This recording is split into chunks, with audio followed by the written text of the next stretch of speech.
Yo, yo, yo. This is a new podcast. We're welcoming all listeners to it. It is about faith and unbelief. Faith and unbelief together, they go. So we go and start. Okay. I think we can safely say no.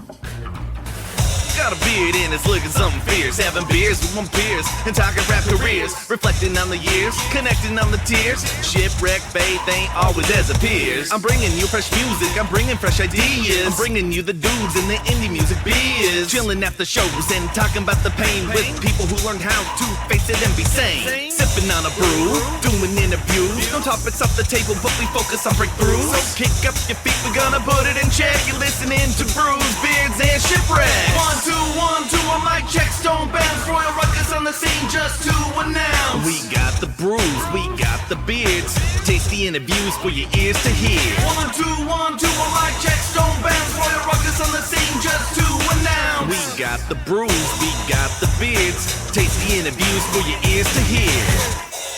Hey guys, this is Jamey. Welcome to this episode of Brews, Beards, and Shipwrecks.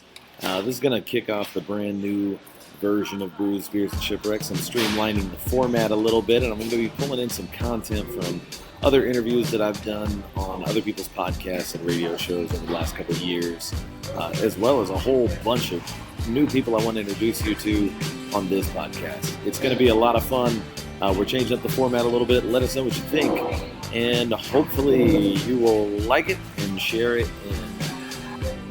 In other news, we have a new record. We've been a little quiet here on the podcast. Expect to see a lot more updates in the coming months. We have been making new music, making new friends, doing all kinds of crazy things. In other news, I'm also engaged to my wonderful fiance, Melina. And man, just a lot of great stuff going on, a lot of heavy stuff, a lot of good stuff. It's a mix of all things because that is what life is. That's what life's like. So hope you'll tune in. This is a really exciting episode. Really excited to bring these people to you. These are my friends Nicole and Basil, and they are awesome. Check them out. Yeah, boy! I'm your host, Chunjay from Royal Ruckus, also known as Jamey Bennett. And I've got some special guests here. How are you guys doing today? Pretty good. Very good. Why don't you introduce yourselves? I'm Nicole Roccas, and I am a podcaster, author, blogger with Ancient Faith and elsewhere. And we're here at the Ancient Faith Conference for writers and podcasters. Got to meet up with Jamey and started telling him about the newest podcast I'm starting with my husband Basil, who's right here. I'm Basil Roccas, Nicole's wife, husband. And yeah, I'm new to the podcasting world. This is the first time I'm getting involved, and it's a very That's awesome. interesting, Welcome. nervous experience. Welcome to podcast. Putting yourself out there and sharing things with the world. And it's I have a few things I always wanted to share, and I guess Yeah. I've kept them inside. And I've found that sharing is not only beneficial for yourself, but for others. So Right. I just want to join the community and just start a conversation. So Right. It's almost like a two-way street with podcasting, isn't it? Like you're delivering content, but you get the feedback. Yeah. You know, what's your experience been like that with that, Nicole? Yeah, I mean, that's one of the things that I love about podcasting is it really is kind of a conversation. Even though on my podcast I don't do a lot of actual interviews, occasionally I will. Sure. But really, it's kind of putting a voice out into the world, putting some ideas out into the world, and then those ideas take on their own life based on how they're received elsewhere and the conversations they start on social media or in comments on blog posts where I post the episodes. So, and that's the kind of the intention. I don't think a podcast is supposed to be some kind of authoritative, Sure. be all end all statement Sure. on things. It's putting myself out there, and yeah, just as Basil said, starting a conversation Yeah. and allowing that conversation to take its own shape based on what other people make of it. How long have you been podcasting? So I've only been podcasting since 2015. Okay. So 4 years. But that's a good amount of time. Yeah. I mean, I think I've been doing it for 2. Yeah. And it's kind of tough, right, to keep like the same momentum, but you have to be Really is. very deliberate about it. It really is. Have you felt like you've got a schedule? No. That's probably my weakness. I'm really a perfectionist.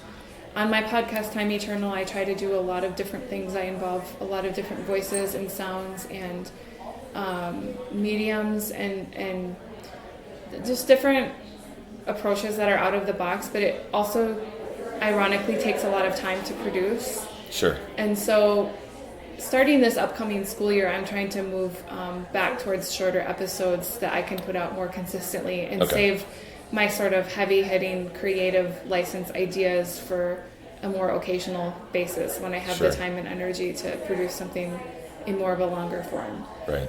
But no, I really struggle with consistency in large part because of my perfectionism. It's hard for me to just put something provisional out there without it being this huge, endless production. Well, I was commenting too, and I would like to commend to our listeners the audio book, but the physical book would be fine too. Yeah. Of your book, Time and Despondency. Wait, did I? Yeah, Time and Despondency. Okay, thank you. I was like starting to doubt that. So the book is called Time and Despondency, Regaining the Present in Faith and Life. But it came out of the podcast, Time Eternal. Yeah. So what I had commented to you yesterday, I believe, was that like the recording quality and all of that was top notch. The editing, I mean, everything was seamless. And I've been listening to a lot of audiobooks over the last year or two, and I've been surprised at how many, even major publishers, have little mistakes in their audiobooks. And I was just really impressed with your podcast and Thank you and so the much. book.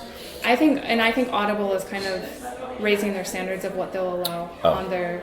I know good. people who've had their recordings turned away. Oh, really? So I'm glad mine was accepted. A lot of that is Ancient Faith. They did all the editing and mixing. But so for any writers out there who are indie or producing their own audiobooks, like Audible is really raising their standards, and it can be hard to meet what they're looking for now. Now, Basil, can you tell me a little bit about your vision for your new podcast and what you guys are working on? The vision, I guess, started as a personal journey that I eventually wanted to share, I guess, with other people and get their input. It's, I guess, even me and Nicole always wanted to start a podcast together. Sure. I really enjoyed hearing her content and seeing her work, and would try to help as much as I could. And we always said, well, let's do something together. Yeah. We never really found a topic that clicked, and we stumbled across this particular idea, which is something I was struggling with and sharing with her, and we said, well, why don't we make it into a podcast? Right. We're talking about it, let's just put it on there and have other people share it with us. And the name is Help My Unbelief. yes, help me. Oh, yeah, we did. I don't think we've mentioned that yet. Yeah. Help My Unbelief. That's so good. Help My Unbelief, yeah. And because struggling with doubt myself, and as far as the podcast, it was difficult to envision doing the podcast because of fear of public speaking and all that. And it's kind of a safe medium, so it's a good way to, I guess, start. Yeah. But sometimes, even though you're behind a screen, you still have those tensions. Oh my gosh! Yeah. People are listening to me. Am I willing to share? So you have to push through that, and so we want to. So you talk to other people about their struggles, and you say, you know what? I didn't believe you had the same kind of struggles. You're so kind of you're like a doctor, or you're like a professional. You have your PhD. You have those same doubts and struggles, and maybe even see a counselor. And you see a counselor? Wow. Okay. Yeah. That's interesting. It's disarming, right? Like when you hear, especially if it's someone like you've put in your mind, you've put them on a pedestal, and you find out that they have struggles you can relate to. Like, what is this? Like Father Stephen Father Stephen Freeman, he talked about having anxiety attacks. Yeah. Me too. Yeah. I think what that tells us is that things like doubt and struggle are not something we have to move beyond or conquer in order to have an authentic Christian life. It's really about learning to live with hope and creativity and meaning, sort of in the paradox between faith and doubt. And that's really the underlying thesis or premise of our podcast. It's not about help my unbelief so that I never doubt again, and I can believe with 100% certainty all the time, and all of that. It's help me, I believe, help my unbelief, help me live for you with my unbelief, and really surrender myself to you in the midst of doubt. Right. I heard a comment from somebody, and a lot of people actually, but this one stood out for me. She went, we sometimes, in this podcast sphere, we wave the banner of how much we believe and how much our faith, and we put it out there, and yay, we're Orthodox, or yay, we believe, and then we just try to hide the parts, the weak parts. Right. And she goes, you know what, it's time to let that out too, and share that as well. Right. So, taking the first step. I don't know if it's the first step, but right. And one of the things we talk about in our first episode is there are different forms of unbelief. There's different forms of belief. Yeah. There's sort of prideful belief and there's humble belief, but there's also prideful unbelief and humble unbelief. Okay. And prideful belief can take the form where you don't actually want to believe. You have developed a worldview or a way of being in the world that you will stick to no matter what evidence or experiences you're presented with, because that is your world, you've created it, and you would rather cling to your own version of reality than anyone else's or to God or anything. So that's maybe prideful unbelief. Right. But there's also humble unbelief, where you can see unbelief and doubt as maybe a cross that you bear, just as anyone else has their own crosses. And you can learn to see unbelief almost as a sign of your own weakness and brokenness before God. Admission of your weakness.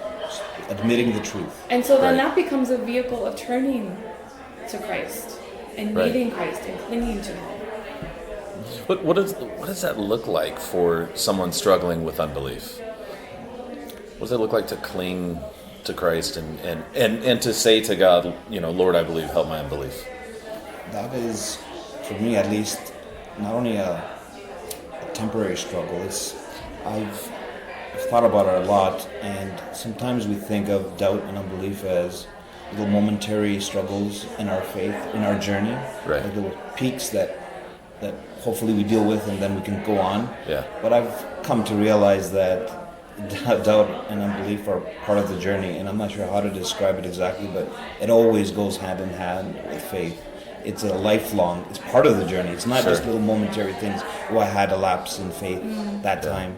You're always, because I don't think anyone can say, I believe 100%. Recently I had a discussion with somebody on this topic, and he asked me something along the lines, do you believe in God? And I go, well, if you say I believe in God is 100%, I don't believe in God is like 0%, black and white, then I would be wavering between 50 and 99%, depending on the day. I'm somewhere in there.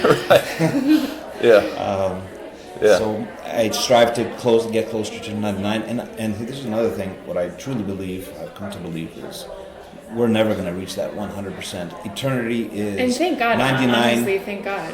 99.9, 99.99. It's always never going to reach 100 because God is infinite. We will never know Him in His essence, right? So that maybe for some is like, what? I thought I would know Him fully. Right. But there is some way that you do know Him fully, but you always get to know Him even more. And you think you've got that, and you get to know Him even more. So it's almost like the life of faith is continuously shedding these exoskeletons of our pictures of God. When I was 5, I had a certain picture or understanding of who God was. And every moment that goes past, every year that goes past in my life, my perception changes, my life changes. I grow. Hopefully I'm growing deeper in that relationship with God. But you're always realizing that your pictures of God are always too small because God is infinite, like Basil is saying. Right. And so you get to these, these moments of doubt, and they can come because of chronic illness, they can come because of emotional struggle, they can come because of unemployment, like all of these different real life struggles that sort of prompt this, wait, this isn't how life is supposed to work. Sure. And isn't God supposed to intervene? Or all these pictures we set up. And what appears on the surface to be a moment of doubt or crisis or even like unbelief or turning away is really this point in the exoskeleton where your exoskeleton is opening and you're shedding that old exoskeleton, and we're in that soft, vulnerable place for a while until we learn to see God through this new circumstance. Right. But even that new vision of how we interact with God and how God is will eventually have to be shed. And to me, doubt is this constant, it's like holding space for the ability to shed, to not get too attached to our own sort of limited pictures and experiences of God. Which can become an idol. Yes, yeah. Sure. And I would really like to plug Metropolitan Anthony Bloom's he's our lecture on this topic. I think it has something to do with doubt, faith. If you Google those words, please listen to that. He has some lectures on that, and they've been recorded in writing in his book of essential writings. Okay. Metropolitan Anthony of Soroush, Sorouze. I'll put that in the show notes for the listeners, for sure. Now, one of the things that when I've personally struggled with faith and doubt, and this past year was a very intense struggle for me, and was very difficult for me to understand how to make sense of it, particularly when I'm sort of a lay leader in my church. I teach the catechism class. I teach Sunday school. I started worrying, like, am I a fraud here? Like, what do you do with that? What do you do with, like, somebody who's telling people about God and then still sitting there going, but I have questions too. So I think that's kind of a conversation we need to have as a church, that we are all frauds in a way. Yeah. And to put priests and catechists and bishops even on this pedestal of like they're not allowed to have doubts and they're not allowed to have real struggles.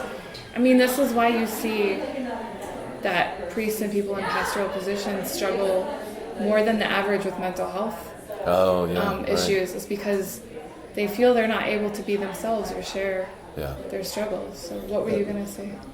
You reminded me of a link to a study, if we can find a way to send it to Jamey, who talks about that. But I wanted to say, first of all, the only true Orthodox Christian was Christ.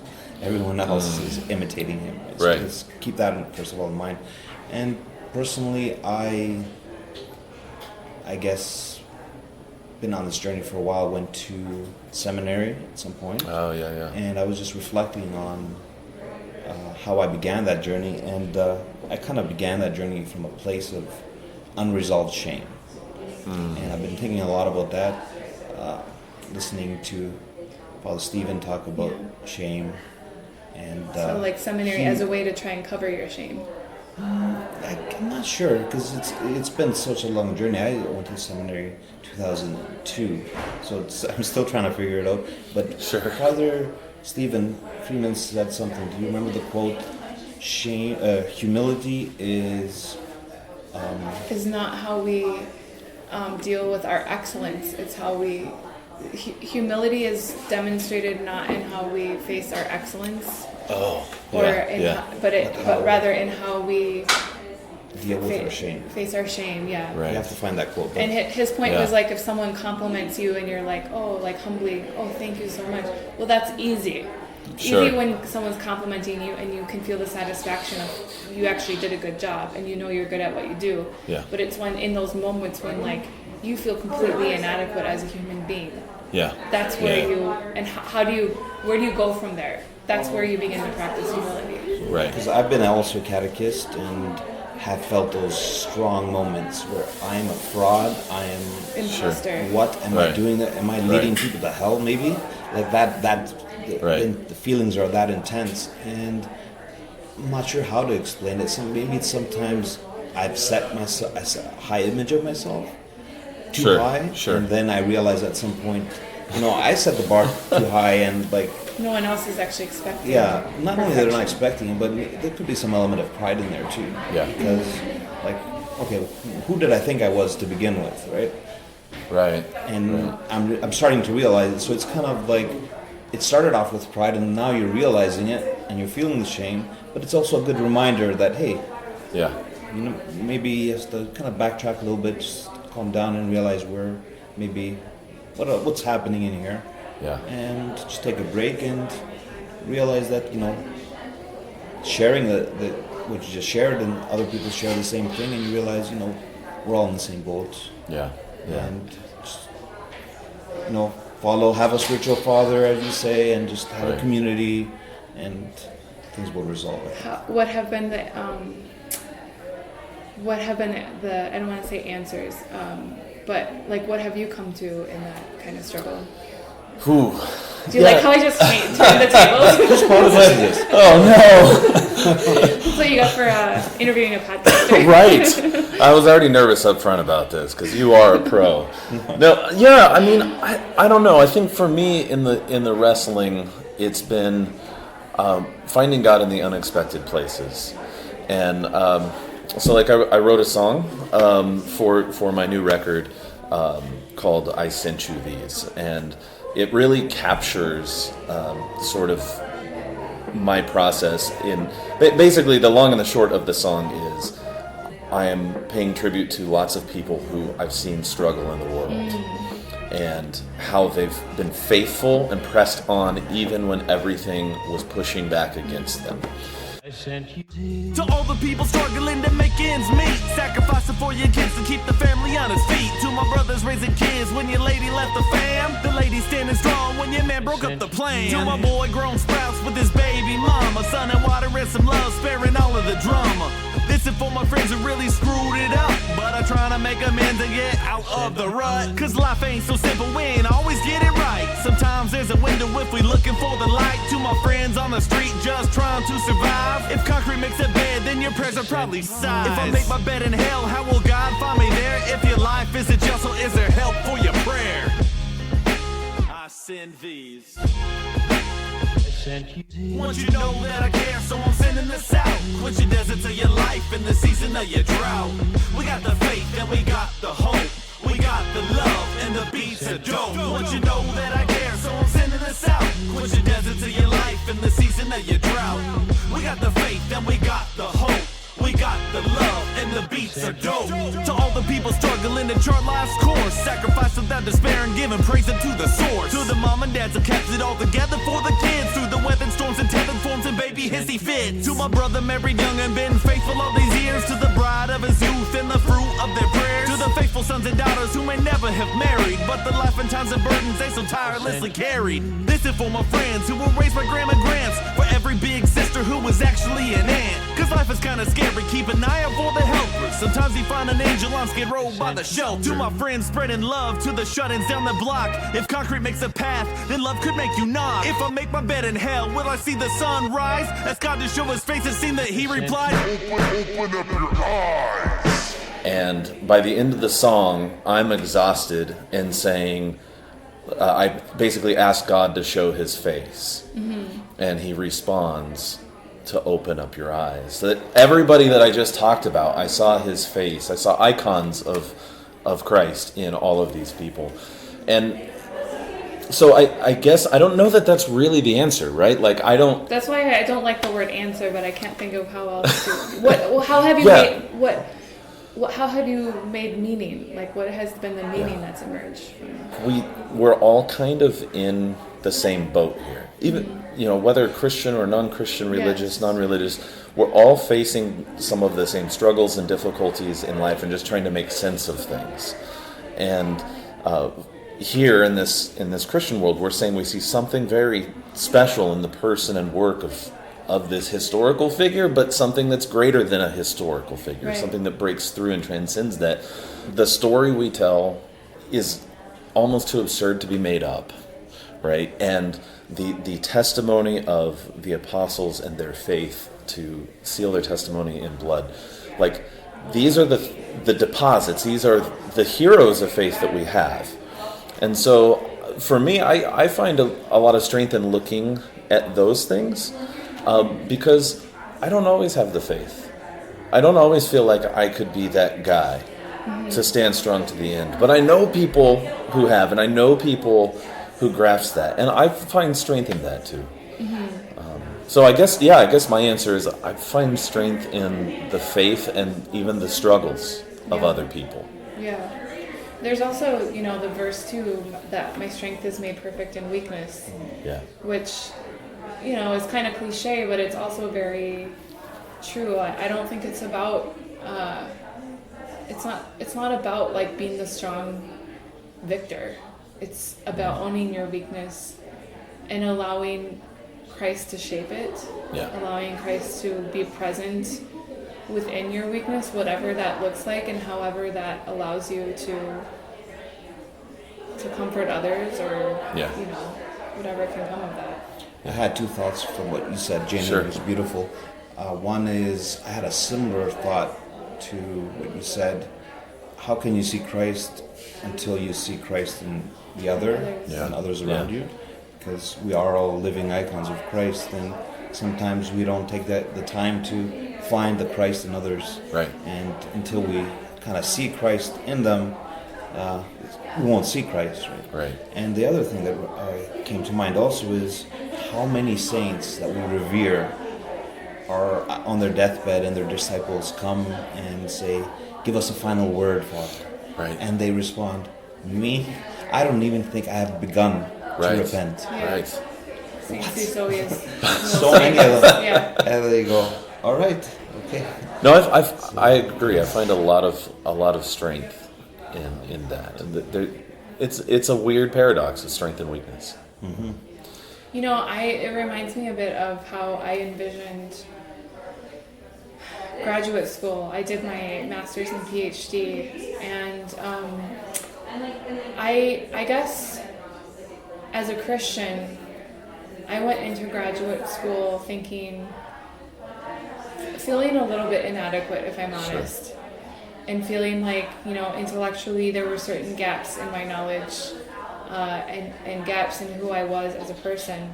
And I expected that once I have a PhD, I'll be the authority. I'll be able to, I won't ever have that feeling of like not knowing stuff. Yeah. I don't know that I would have said that to myself rationally, but I looked at people who came out on the other side, and they just seemed so brilliant and able to handle whatever comes their way. But you go to graduate school, and really, especially when you do your PhD, you learn a lot about a very small field. Right. You become an expert in a very, very limited area. But more than anything, what you learn and begin to grasp is like the immensity of human knowledge. And it's very humbling. I mean, if you're a sane person and not a narcissist, and you go through graduate school, you come out on the other end just completely, sometimes overwhelmed. Sure. Because you just realize more than you ever have before that you've just spent 10 years of your life and you haven't even scratched the surface. Right. And I feel, and so like, you have to sort of learn to become comfortable in that. Yeah. And then learn to figure out, okay, here's what I know, here's what I don't know, and that's okay. And it makes you hopefully a little bit more humble.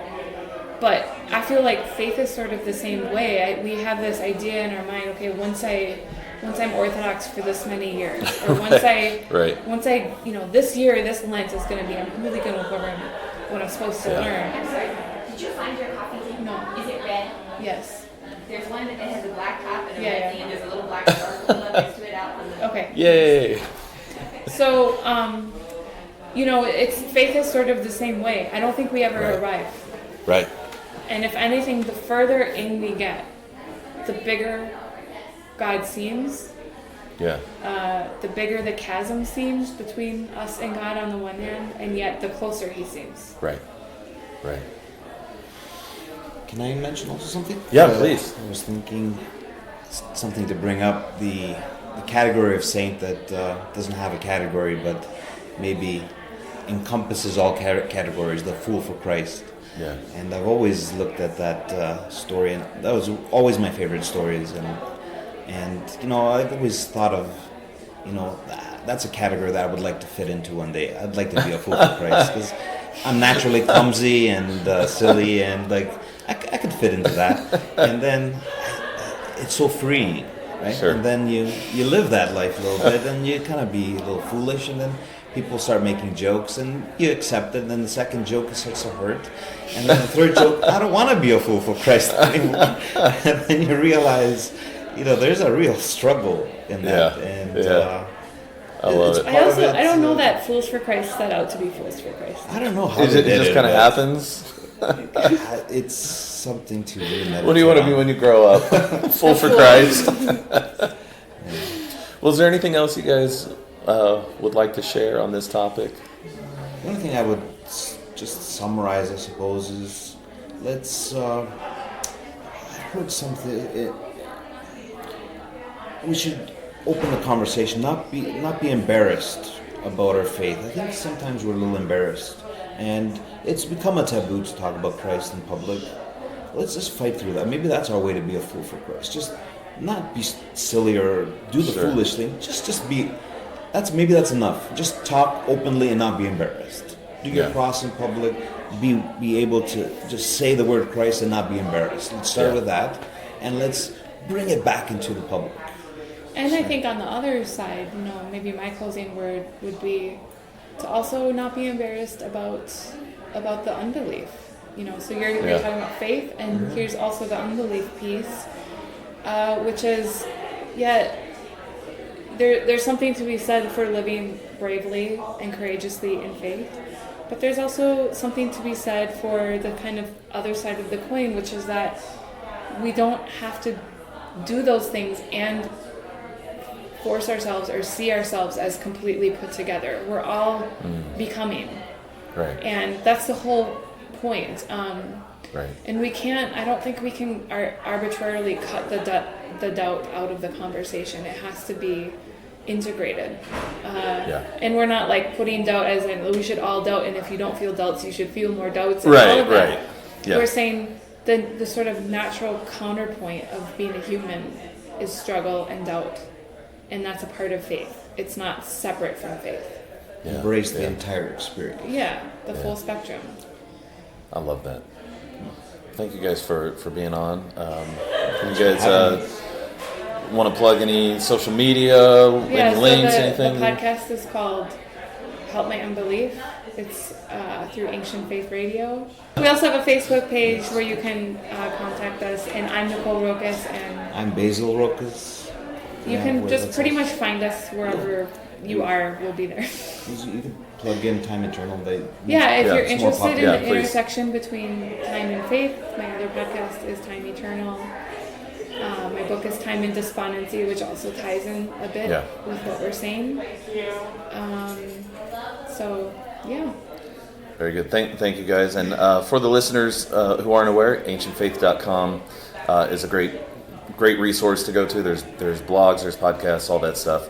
Of course, you can find these podcasts everywhere that podcasts are found. If you're listening to this, you're probably listening to it on a platform. You can find Ancient Faith Podcast. And we'll put a link in the show notes to all this stuff. Yeah, absolutely. God bless you, Jamey, for inviting us. Thank you guys for... I was hoping you were going to give him a few pointers for rapping. No, Maybe another time. Faith and unbelief, they go together. I do appreciate your attempts at rapping, and I can't wait to hear more. Did you play the trailer for him? No. Have you ever doubted? Does the ideal of faith fail to match up to the reality of your life? Do you ever feel like you're leading a double life, split between the faithful pilgrim in the pews who believes all of God's promises, and the burned out, faithless failure who secretly wonders if God is even there? If your answer is yes, then you've come to the right place. I'm Nicole Roccas. You might recognize my voice from my other Ancient Faith podcast, Time Eternal. Joining me is my husband. I'm Basil Roccas. Among other things, I've studied psychology and theology, and I'm also an, let's say, existential struggler, just like everyone else.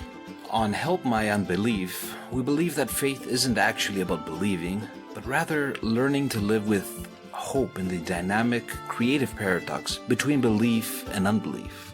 And that space in the middle, that chasm between belief and unbelief, can be messy, scary, dark. Sometimes it's filled with intellectual doubts. Other times by emotional struggles, mental illness, or disillusionment. We're not experts on any of this stuff, but we know what it's like to be there. And we know how important it is to be there, to wrestle, to ask the questions, to know others who aren't afraid to ask the questions. Yeah, boy! Please, we appreciate those who've given 5-star ratings. We could use a few more. We are changing the format here a little bit. If you like what you're hearing with the new format, please reach out to me. Hit me up on social media. You can hit me at Royal Ruckus or at Royal Ruckus Official, depending on the platform. And then check out my new record, Unexpected Joy. That should be streaming everywhere, and it wrestles with pretty much everything we just talked about, but in lyrical form. So, now one last thing, I didn't forewarn you guys. I don't even know if you guys are rap fans, but what's your favorite rap song? To be honest, I'm not I don't know what category. This is a rabbit. Oh, you just pretend to be a rapper. No, I have some rap songs. Don't remember the title. Like my memory is. I have to go all the way back to the '80s. So I'm not You such just a... say first. Let me think of it. So you can copy my answer. I'm not such a huge rap fan, but when I was living in Germany, I really started to appreciate some of the rap that they have in Germany because Nice. I started to appreciate like the rhythm of the language. Sure. It sort of helped me kind of like not learn German more, but it just I paid attention to it more in German because it was Sure. I was learning German and stuff. So I think I like the artist Xavier Naidoo, Okay. who's a German rapper.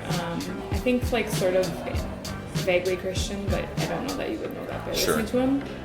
And I also, like growing up, this is probably so cliche, but I really liked Bone Thugs and Harmony. If I could teach the whole wide world to be a thug in harmony, then I would teach the whole wide world to be a thugster just like me. I love it. I mean, it's old school, but I'm really not a rap person, so it's Sure, more like sure. just has nostalgic memories. No, I mean, that makes sense. That's a lot of fun. I listen. I used Your to. fans are probably like, There's only that actually that's very common for my guests to not necessarily have an answer. So that's actually part of the fun for me. And like we've had everything from MC Hammer's "Pray" on here to songs I would actually consider possibly the best rap song of all time, kind of thing. which is what? Well, for me, it's always been "They Reminisce Over You" by Pete Rock and CL Smooth. See, that I have never even heard of it. I mean, it's just the perfect rap song. Like, there's no better song out there. But there are other very good songs. Songs as I rock on, and that's word is born. I'm not playing. Everybody, just know it. This song we dedicate to the one and only. Never be another. He was my brother. Trouble T. Roy. It's like that, y'all. And it don't stop.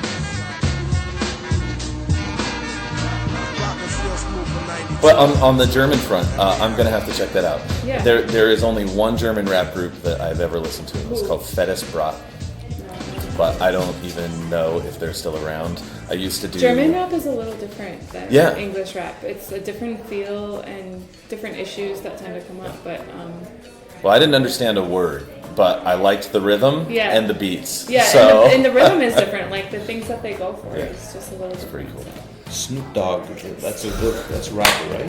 Yeah. He has a song about, I'm trying to remember it. But He's Back to the holy fool topic. no, I really, he's got a Christian record out too. Is he? Yeah, he Really? recently came out with one. Yeah, like a gospel record. I think he's known for like little edgy stuff, but Yes, yeah, definitely. he's a good person. Well, thank you guys for being on.